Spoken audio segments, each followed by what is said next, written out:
Olá a todos! Nesse vídeo, apresentaremos o passo a passo de como estudar o texto grego do Novo Testamento com o grego diário. Apresentaremos a nossa metodologia de estudo de uma forma bem detalhada para que você consiga tirar o melhor proveito dos nossos estudos diários. O primeiro passo é a leitura. Então vamos tomar como exemplo o texto de Mateus 6,33. Vamos ler uma vez em grego. Zeteite de proton ten basileian tu teu, kai ten dikaiosinen altu, kai talta panta prostetesetai himin. Depois do primeiro contato com o texto, vamos ler mais uma vez, agora com atenção redobrada. Zeteite de proton ten basileian tu teu, kai ten dikaiosinen altu, kai talta panta prostetesetai himin. O segundo passo do nosso estudo no texto grego é analisar a morfologia de todas as palavras, identificando as suas respectivas classes gramaticais. Nesse slide, você pode ver que identificamos na área cinza a classificação gramatical de todas as palavras gregas. No caso dos verbos, essa classificação é completa, ou seja, nós apresentamos toda a conjugação do verbo. Nos demais casos, nós só apresentamos uma classificação bem resumida. Para ajudar você na melhor visualização dos casos, ou seja, nas desinências nominais, nós identificamos cada caso com uma cor. O azul representa o caso nominativo, o vermelho, o caso genitivo, e assim por diante, conforme a legenda que você pode ver na tela. Então, nesse slide você pode perceber que todas as palavras que têm uma declinação estão assinaladas cada qual com a sua respectiva cor. Por exemplo, ten basileian. Ten basileian é um substantivo definido que está no caso acusativo. Então, o artigo ten e a desinência an de basileian estão pintados na cor roxa, que é a cor que indica o caso acusativo. Mais um exemplo, tu teu. Tu teu é mais um substantivo definido que agora está no caso genitivo. O artigo tu e a desinência de teu, o ômicron y, estão pintados em vermelho, que identifica o caso genitivo. Após lermos o texto atenciosamente, e depois que nós identificamos a classificação gramatical das palavras por meio da análise morfológica, agora é a vez de entrarmos na sintaxe, ou seja, identificaremos as funções sintáticas de cada palavra dentro das orações ou da oração que compõe o versículo.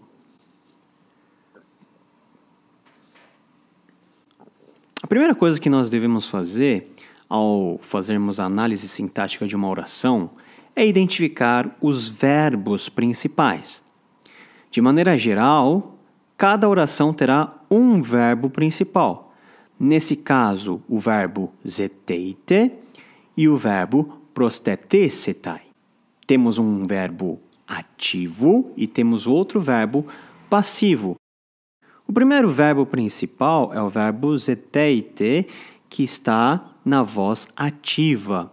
E o segundo verbo principal é o verbo prostetesetai, que está na voz passiva.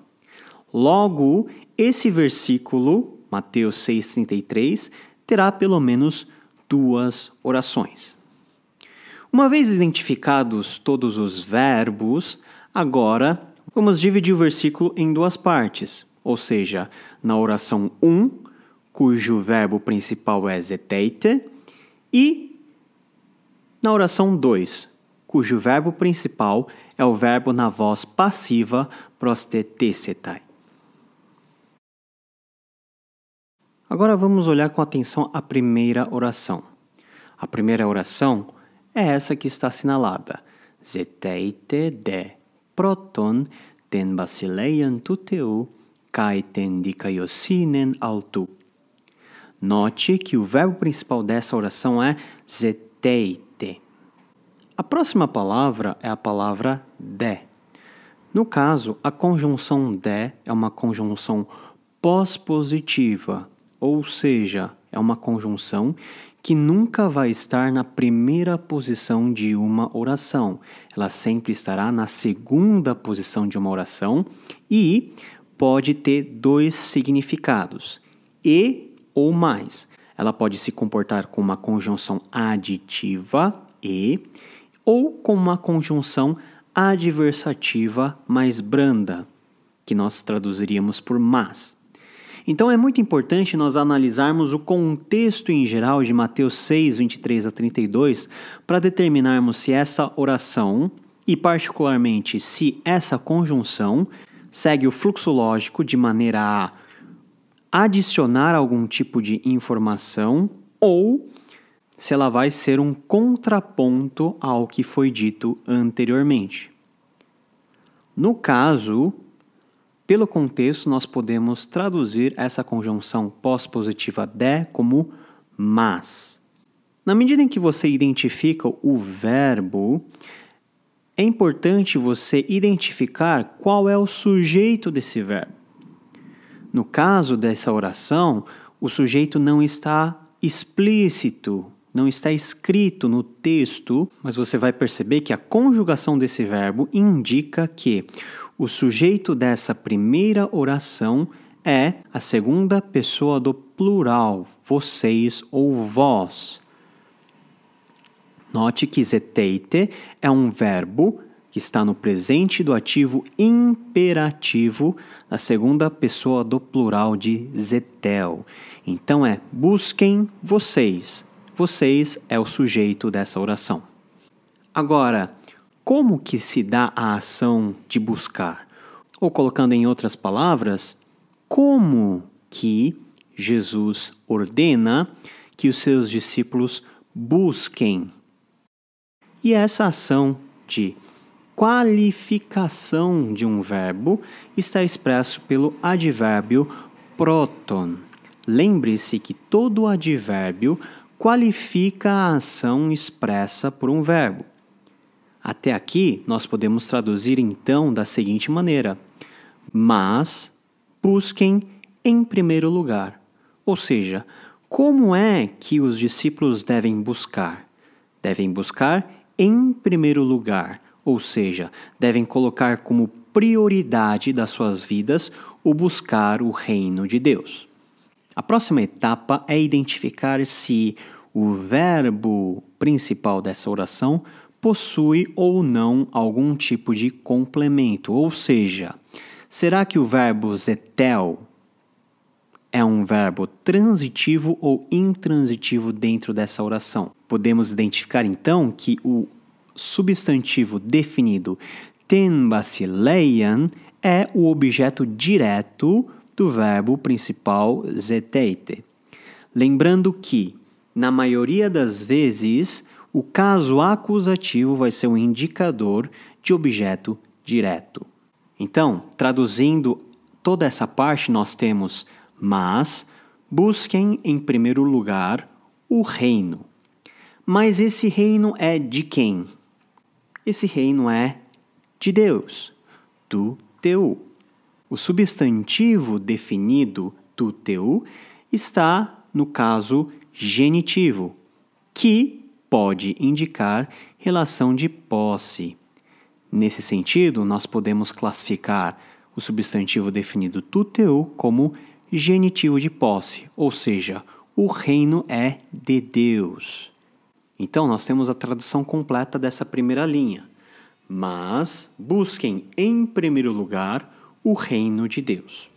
Note que a conjunção kai liga a frase ten dikaiosinen também ao verbo principal zeteite. Então, trocando em outras palavras, o verbo principal zeteite, nessa oração, possui dois objetos diretos. Zeteite tem como objeto direto, em primeiro lugar, ten basileien e, em segundo lugar, ten dikaiosinen. Nesse caso, a conjunção kai tem uma função específica chamada de cópula, ou seja, kai funciona com uma conjunção aditiva. Em último lugar, nós temos o pronome pessoal ao tu, que também está no genitivo. Então, a semelhança da expressão ten basileian tu teu, nós temos ten dikaiosinen ao tu. Esse ao tu faz referência ao substantivo definido anterior no genitivo, ao tu teu. Então, ele também será um genitivo de posse. Logo, a justiça é de Deus, ou seja, a sua justiça. Então, traduzindo toda essa primeira oração, nós temos: mas busquem em primeiro lugar o reino de Deus e a sua justiça. Terminada a análise dessa primeira oração, nós podemos ir para a segunda oração, cujo verbo principal é o prostetesetai, que é um verbo que está no futuro passivo indicativo, na terceira pessoa do singular de prostitemi. Essa oração começa com a conjunção kai. Diferente do exemplo acima, onde o kai tinha a função de cópula, ou seja, ele era uma conjunção aditiva, esse segundo kai tem um outro sentido. Ele tem um sentido de resultado. Logo, nós podemos traduzir esse kai usando o advérbio então, por exemplo. É importante nunca esquecermos qual é o sujeito do verbo principal. E nesse caso, o sujeito é talta panta. Nós temos o pronome demonstrativo talta e o adjetivo panta, ambos no nominativo. O nominativo é eminentemente o caso que nos aponta qual que é o sujeito da oração. Mais uma observação importante aqui é que o adjetivo panta exerce uma função atributiva sobre o pronome demonstrativo talta. Em outras palavras, o panta será um adjetivo atributivo do pronome demonstrativo talta. Por fim, o último ponto que nos falta analisar é o papel que tem o pronome pessoal himin. Himin está no caso dativo e está atrelado ao verbo principal prostetesetai. Então, qual que é a relação que nós temos entre o verbo principal prostetesetai e o pronome pessoal himin? Nós temos um caso de objeto indireto, ou seja, essa ação é para quem? Para quem todas essas coisas serão acrescentadas? É para vós, para vocês. Esse tipo específico de objeto indireto nós chamamos de dativo de vantagem. Então, temos aqui a análise completa da segunda oração, que podemos traduzir da seguinte maneira: então, todas essas coisas vos serão acrescentadas. Assim, traduzindo esse versículo de uma maneira literal, temos: mas busquem em primeiro lugar o reino de Deus e a sua justiça, então tudo isso, ou todas essas coisas, vos serão acrescentadas. A quarta parte da nossa análise do texto em grego diz respeito à crítica textual e está relacionado com a leitura do aparato crítico que, porventura, um versículo venha a ter. No caso de Mateus 6,33, nós temos uma observação importante com respeito ao substantivo definido tu teu, que está entre colchetes. Temos não somente a presença do colchetes, mas nós temos um asterisco que nos remete ao aparato crítico, ou seja, a nota de rodapé desse texto, que nos traz uma série de informações. O nosso intuito aqui não é destrinchar de maneira exaustiva todas as informações contidas no aparato crítico, mas só para você ter uma ideia, nós temos aqui atrelado como observação importante do substantivo tuteu, uma classificação que é a classificação C. Essa classificação é importante quando nós levamos em conta uma das edições críticas do Novo Testamento, que é a versão UBS. No caso, a UBS quarta edição. De acordo com essa classificação, podemos concluir que tuteu é uma leitura que foi incluída na edição crítica do Novo Testamento, mas que os editores desse texto não têm 100% de certeza quanto à originalidade dessa expressão, ou seja, se de fato essa expressão tuteu está ou não no documento original, ou seja, no documento autógrafo, aquele que Mateus escreveu. É importante lembrar que nós não temos disponível nenhum documento autógrafo, nem do Novo Testamento e nem do Antigo Testamento. Então, o trabalho que os estudiosos têm em recompor o texto para se chegar a algo que eles chamam de texto original, nós chamamos de crítica textual.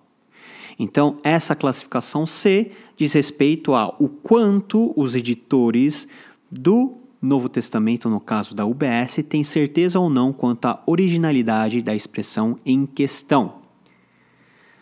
A primeira parte do aparato crítico vai apresentar todos os testemunhos, todos os manuscritos que apoiam a leitura ten basileian tuteu, começando pelos grandes unciais, seguido pelos documentos escritos em letra minúscula, alguns outros testemunhos dos pais apostólicos e, por fim, se houver, alguns grupos de lecionários ou de documentos menos relevantes em termos de manuscritologia. Depois de apresentar a defesa da leitura em questão, esses dois traços, vão introduzir a parte onde toda uma série de documentos que não contém a leitura tuteu se colocam como um certo contraponto à leitura dominante ou à leitura considerada a mais original. No caso, a frase ten basileian tuteu é escrita de outra maneira, ten basileian ton uranon, ou seja, alguns manuscritos, ao invés de apresentar o reino de Deus, apresenta o reino dos céus. Bom, passando pela parte da crítica textual, finalmente chegamos no último estágio do nosso estudo diário do texto grego, que é a tradução. Nós temos aqui o texto em grego e, apoiados com todas as informações que colhemos até agora em termos de morfologia, sintaxe e crítica textual, finalmente chegamos na hora de traduzir o texto de maneira primeiramente mais literal e depois, se precisar, de uma maneira mais contextualizada. Então, novamente temos o texto. Zeteite de proton ten basileian tuteu, kai ten dikaiosinen altu, kai talta panta prostethesetai himin. Traduzindo a primeira linha, nós temos o quê? Mas busquem primeiramente o reino de Deus. Segunda linha, e a sua justiça. Por fim, a terceira linha podemos traduzir dessa maneira. Então, todas essas coisas serão acrescentadas a vocês. Uma vez que você tem em mãos a sua própria tradução, vale muito a pena você comparar essa tradução com a tradução que as diversas versões em português nos apresentam. Por exemplo, a Nova Versão Transformadora, a NVT, traduz da seguinte maneira: busquem em primeiro lugar o reino de Deus e a sua justiça, e todas essas coisas lhes serão dadas. Depois que trilhamos essa longa jornada, desde a leitura inicial do texto em grego até a sua tradução final, Quais são os próximos passos? Bom, os próximos passos nós deixamos para você, para que você leia o texto mais uma vez, reflita e use todas essas informações morfológica, sintática, crítica textual e também toda a sua compreensão teológica sobre o texto, você use tudo isso para preparar uma mensagem, ou para edificação própria, ou para ensino, enfim. O nosso objetivo não é dar todas as respostas a todo tipo de pergunta que o texto pode nos levantar, mas sim ajudar você, caro leitor, a ler o texto em grego, a entender as coisas mais básicas e traduzir o texto para que você possa usar de acordo com a sua necessidade na sua vida particular ou na sua vida em comunidade na igreja. Mais uma vez, o nosso objetivo é tornar o texto grego cada vez mais familiar a você e suscitar em você uma vontade cada vez maior de ler o texto original, de aprender mais e de ir cada vez mais fundo